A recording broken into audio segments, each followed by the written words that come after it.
Good morning, guys, and welcome back to the 3 year challenge for Newcastle United. Now, before we get into today's episode, I just wanted to say a big thank you to anyone that's been watching the series. I'm well aware I only get a few views, but every view matters to me, and I just want to say a big thank you to everyone that's just taken the time out of their day to watch my video. And hopefully, you've enjoyed the 3 year challenge as much as I have up to this point. And you've enjoyed the concept and you're enjoying the series, and we'll be doing plenty more in the time to come. Moving on, we've been sacked. Oh no, I mean, it's not even funny, is it? We have been sacked. I played a little bit last night off camera, and it just didn't go well. What I'm going to do, I'm going to take you through what went wrong, what happened exactly to lead to this point. Yes, it is over. The dream. We are out in the first season, an early knockout. It's a shame that it's come to this. We finish the first season of the 3 year challenge on 33 points with Newcastle United. A dismal showing. If you guys are doing it, hopefully you do better. I'm sure that's not a hard score to beat. I mean, 33 points. Oh, it's so bad. I think the most logical thing to do is begin with explaining what happened, and then we can really begin to dive into where it all went wrong with Newcastle. Now, as you know, we started off really well in the league. We were flying. We had some great results. We beat the likes of Leicester, Chelsea. We had some really good results, picking up points here and there, smashing Norwich. Just some really good results. We then lost against Liverpool, and from there, we never really recovered. We went on a massive losing spree right down here until the Brighton game, which we then won 4-1, which you would have seen in the last episode, I believe. Following that, we then lost 2-1 to Wolves, and again, just went on an awful run. The only win coming against Everton. Now, I got sacked after the Leicester game. This is where it went wrong for me. I was given... So after the... I had 2 meetings with the board. Now, the first meeting came around here, around I think the 2-1 loss with Leeds. May have been the Brentford game. I think it was the Brentford game. They requested a meeting. I said, look, give me till the end of the season. Things will look a lot better. They were like, yeah, sure. Yeah, we'll do that. We then lost against Leeds and Arsenal. They came back. They said, we're not happy. No. We're not happy. We want another meeting. Why are things going wrong? I said, well, we've had a lot of injuries. They weren't buying it. They gave me a points target total of 8 points from the next 5 games. We lost against Chelsea. We got battered by Norwich. And then we drew 2-2 with Leicester. An 86th minute Jamie Vardy goal is what resigned us to defeat. And our Newcastle story was over. From there, I'm actually pleased to see they didn't win a single game for the rest of the season. So maybe a problem deeper rooted within the club. Now, where did it go wrong for me? Well, this is the thing. This is what I've been thinking about. Obviously this happened yesterday. Yesterday morning I was playing. So I've had the evening, I've had this morning to think about it, what went wrong. I think I made too many signings. I think we changed the team around so much that it just did not gel. And for those of you that have played Football Manager for quite a while, you know how important every little detail is in this game. One change, one thing can completely tip the balance completely of your team. It doesn't take much. Initially, I thought we had a good summer transfer window. Perhaps it was too much. And then, having said that, we went and signed a lot of players in January. We actually brought in Malik Dior from Schalke. We brought in Klein, Nicholas Jackson, Rafinha from PSG, and Georgios Kyriakopoulos from Sassuolo joined us as well. I would have enjoyed seeing how they got on. We've seen how they got on under their new manager, and it wasn't very well. Like I said, they didn't win a single game for the rest of the season. They finished. We have a look at the league table. They actually finished in 17th. They narrowly avoided relegation, 2 points clear of Brentford. Would we have done better? I think so. I do believe we could have done a better job. But the board thought otherwise. So unfortunately, our journey has come to an abrupt end. I can't quite believe I've gone out in the first season, to be honest. It's such a shame. It would have been nice to, see what point tally we were on come at the end of season 3. But it's not to be.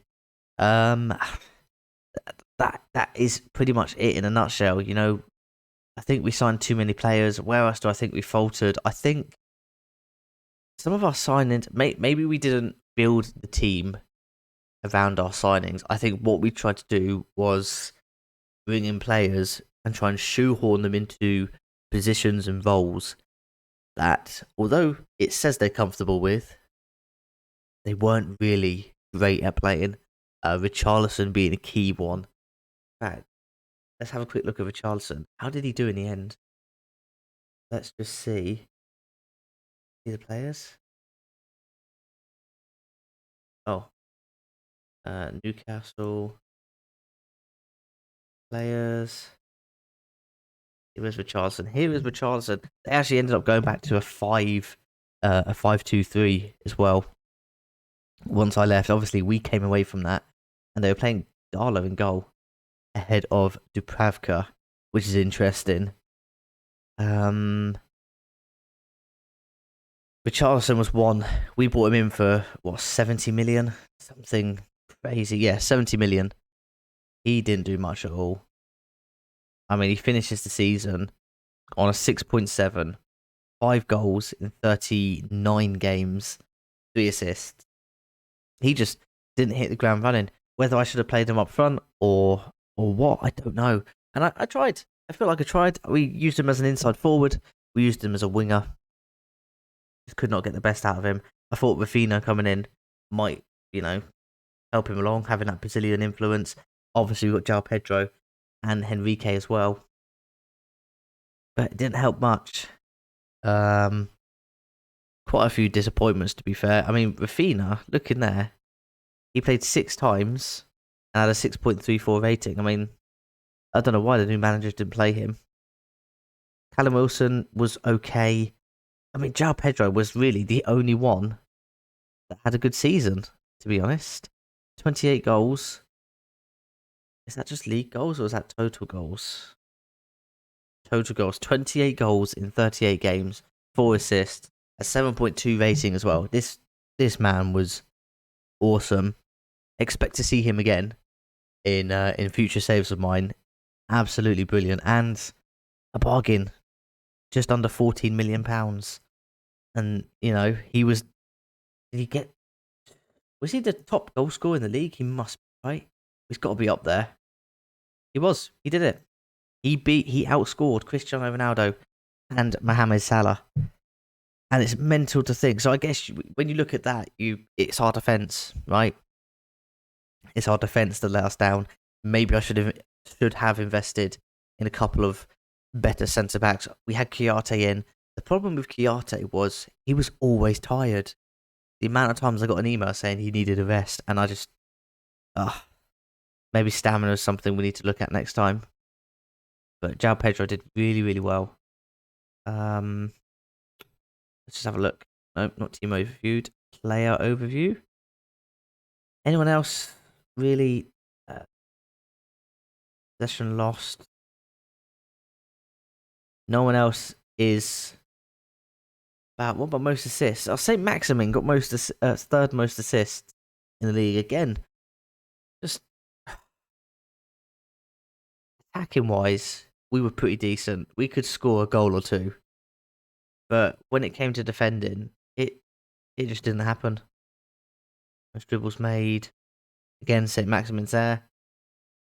Viewers conceded. I mean, we'll be down the bottom. Clean sheets. Tackles won. Nowhere to be found. Unfortunately, that is that is us done. Now I am going to keep this save. It may be that we come back to it later on. But the important thing is we are going to be doing a new 5-year challenge. I'm going to put a poll up on my Twitter, which is at Funny Seaside. So if you want to go and vote for which team you think we should do next with the 3-year challenge, the choices are Wuhan in the Chinese Super League. What were the other choices? It was Wuhan. I think we've got a Serie B team in Italy, a Serie A team, Sampdoria, and FLA, which is a Brazilian league team. I'm not sure which to go for yet. Like I said, I'm going to put a poll up on my Twitter. If you want to go over there and vote, by all means, please do. And that is something that you can expect to see in the next couple of days. Definitely doing this again, as well as the posh save, which is, in full swing. So try and keep up to date with that. Once again, thank you so much for being a part of this, and hopefully we last longer than the first season in the next save, and we get more than 33 points. No manager of the month for this, no manager of the years. If you don't laugh, you cry. I mean, 33 points sacked. Sacked in what, February, March? Oh, when was it? Was it February or March? I can't quite remember. Let's have a quick look. It was. Where was that Leicester game? February. We're sacked in February. Oh dear. Alright guys, that's gonna be me. Little roundup of today's little roundup of the Newcastle 3-year challenge, and can't even find the words. Look at this. 2 of our highest rated players are out on loan. Mark Giuseppe played 53 games. Jesus. Mate Longstaff played 43, 45. Oh, my life. Oh, get me out of Newcastle. Thanks for watching, guys. If you've enjoyed the series, please hit the like button and subscribe for more. And I'll see you very soon with a new team.